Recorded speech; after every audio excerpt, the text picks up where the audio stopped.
maneira. As leituras que nós ouvimos agora, a leitura, o Evangelho principal, é a continuação do Sermão no Monte. Nós sabemos que em São Lucas temos o sermão na planície. Em Mateus temos o sermão no monte. Ambos aconteceram no mesmo lugar. Se olhássemos de baixo para o Monte das Bem-aventuranças, parece ser uma montanha. Se estivéssemos em cima, olhando para baixo, tem um lugar muito plano. Então, aconteceu a mesma coisa. Onde Cristo mas para Lucas era importante pôr Jesus num lugar plano, porque nós sabemos que para Lucas era importante Jesus ensinar aos gentios. No Evangelho de São Mateus é mais importante pôr Jesus na montanha. Porquê?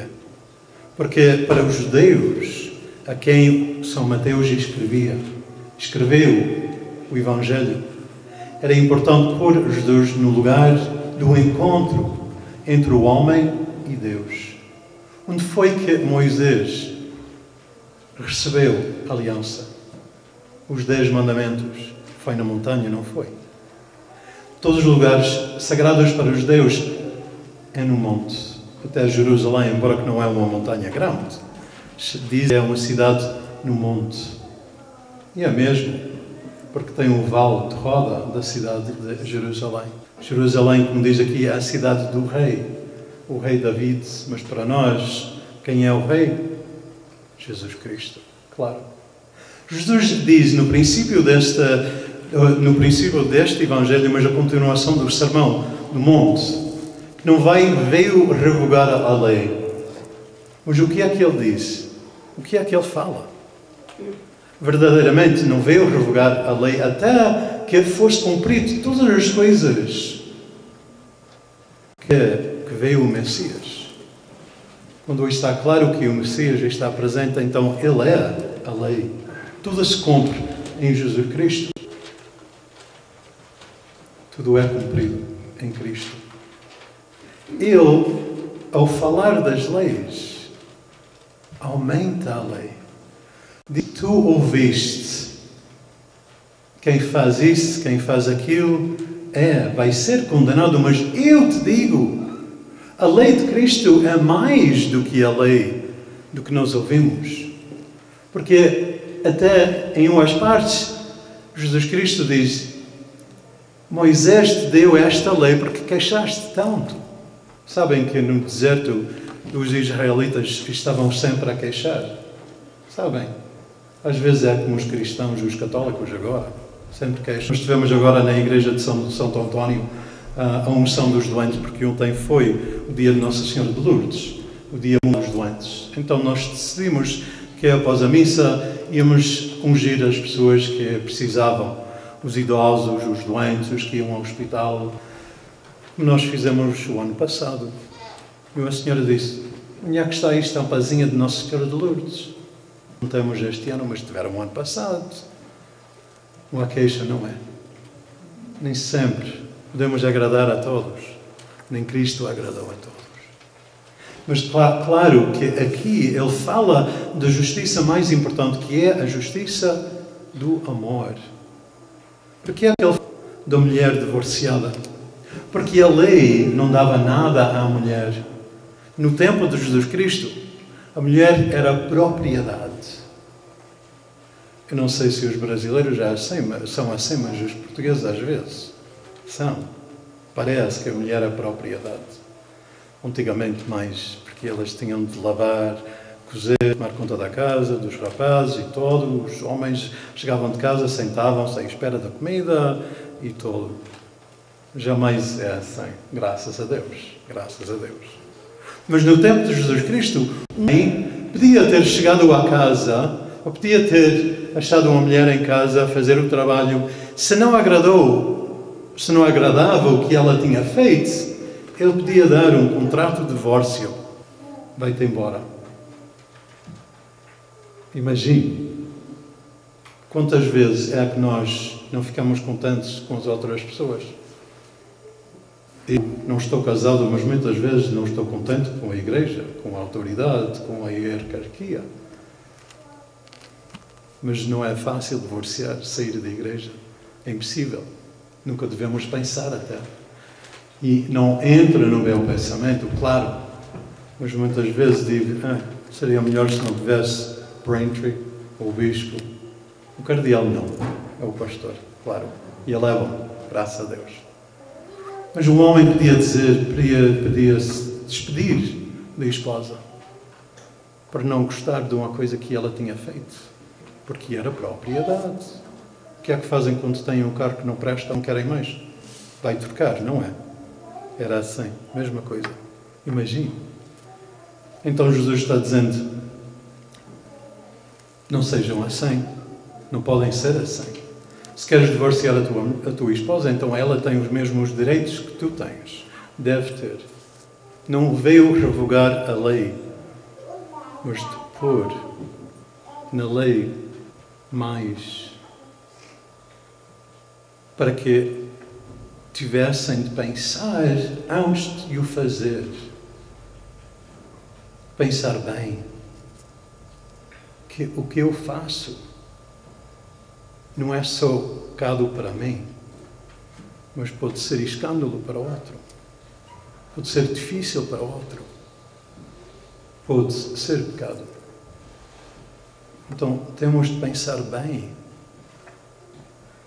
Quem é que sabe todos os mandamentos? Os 10 mandamentos. O Senhor sabe. Sim. Hércules sabe. Não, isto não é um exame. Ninguém vai ter de responder. Mas pensa-se, eu sei os 10 mandamentos. Sabem? Os primeiros 3 falam de Deus. E os outros do irmão e a irmã. Não é? Temos os 10 mandamentos para nos ajudar na nossa vida. Feliz o homem que cumpre com a lei, porque vai reto no caminho de Deus, não é? Nós cantamos Salmo. Mas Jesus até fez mais fácil seguir as leis, seguir os mandamentos, porque Jesus veio dizer o que é. Quantos mandamentos é que Jesus menciona no Evangelho? Sabem? 5. 3. 2.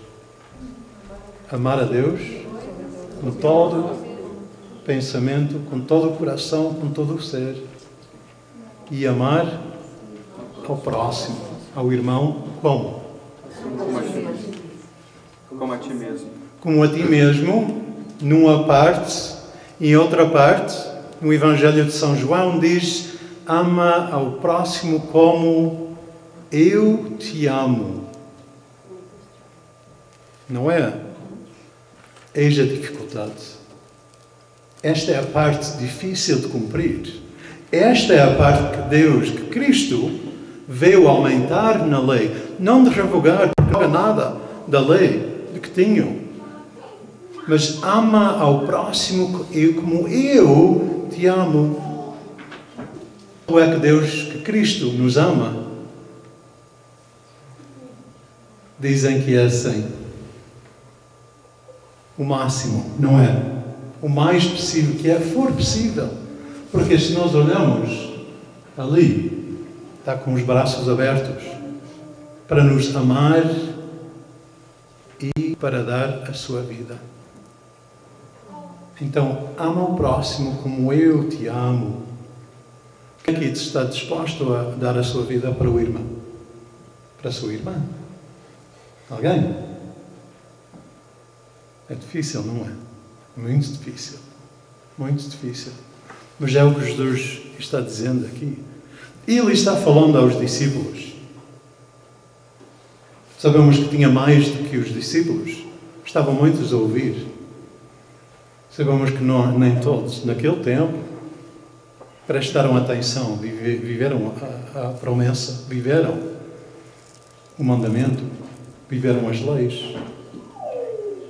Jesus nos diz: eu não vi lugar nem uma parte da letra, nem uma vírgula, nem a parte mais pequena de uma letra. Vem cumprir a lei. A lei de Deus é o amor.